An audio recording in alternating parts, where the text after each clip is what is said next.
हाँ देखें, आप लोगों के बीच में एक सेहरा गीत के माध्यम से हम भेज रहा हूं। इधर दूल्हे की बारात जब सज करके चल देती है, दूल्हे की माँ अपने बेटे से कहती है कि बेटा जल्दी से बारात लेकर के तुम जाओ, तेरी दुल्हन हाथ में जयमाला लिए वहां तेरी इंतजार करे तुम्हारे गले में डालने के लिए। जल्दी से जाओ बेटा। कहना का है, हाय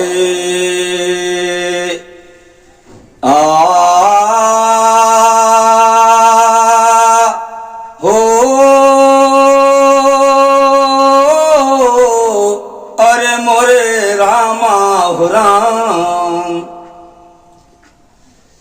तो गोरी गरावा में डाली गजरावा, गोरी गरावा में डाली गजरावा, और चम चम चमकेला दुल्हा के, और चम चम चमकेला दुल्हा से हरावा हो, गोरी गरावा में डाली गजरावा, गोरी गरावा में डाली गजरावा। अरे दुल्हा के माई उतर लिया रतिया, जल्दी से लेके जा तू अपन बरतिया। अरे बुआ दे आँखी, हरे बुआ दे आँखी में काजरवा हो, गोरी गरावा में डाली गजरावा, गोरी गरावा में। अरे प्रेम के बगीचावा में खुशबू पार हो, खुशिया से झूम उठे सारा संसार हो। अरे भंवरा करेला गुलाजरवा हो, गोरी गरावा में डाली गजरावा, गोरी गरावा में डाली गजरावा। अरे अवध नगरिया से चलली बरातिया, देखई बारात आई गाँव या बरातिया। हर सखी सब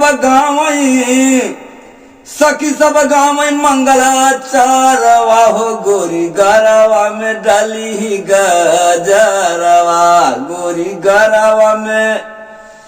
अरे दशरथ समधि तमड़वा हिलाए, दुल्हन सुलझ तब चारौ जने पाए। अरे वो है मनवा में अपने, हरे मनवा में अपने, अरे मनवा में अपने तो लुटई लहरावा।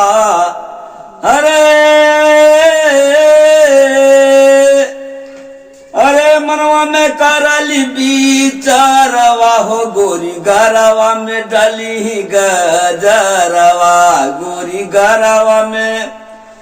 दशरथ समधि तमड़वा हिलाए, दुल्हन सुलझ तब चारौ जने पाए।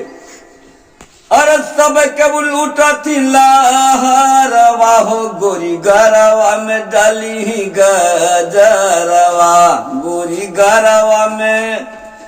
अरे गजरा के हाल हम कहाँ तक बताई, अरे बुदुल पंधारी कई गए कविताई। हरे त्रिभुवन नाथ लूटा थी, अरे त्रिभुवन नाथ लूटा थी लहरवा हो, गोरी गरावा में डाली गजरावा, गोरी गरावा में डाली गजरावा, गोरी गरावा में डाली गजरावा।